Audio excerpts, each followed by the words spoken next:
जय श्री राम। गुरुजी महाराज की जय। हर हर महादेव। आज 11 আগস্ট হিন্দু রক্ষী দলের ডাকে যেভাবে বৃহৎ সনাতন সমাজ এগিয়ে এসেছে চলো বাংলাদেশ অভিযানে, সবাইকে আমার শতকোটি প্রণাম।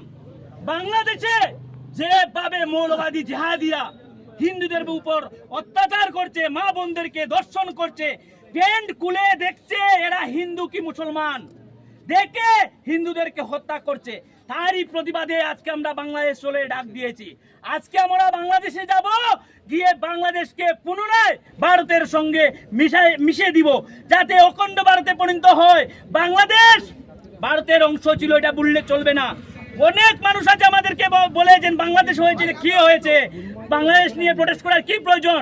আমরা ভুলে গেছি বাংলাদেশ 1947 খ্রিস্টাব্দের সময় ভারতবর্ষের অংশ ছিল, কিন্তু জেহাদি মৌলবাদীরা দুটি পার্ট করেছিল, একটা ছিল হিন্দুস্তান এবং একটা ছিল পাকিস্তান। পাকিস্তানে ছিল মুসলিমরা আর হিন্দুস্তানে ছিল হিন্দু মুসলিম মিলে। কিন্তু পাকিস্তানে যে জায়গাতে ছিল 18% 19% হিন্দু, কিন্তু আজকের দিনে এই জায়গাতে হিন্দু নেই।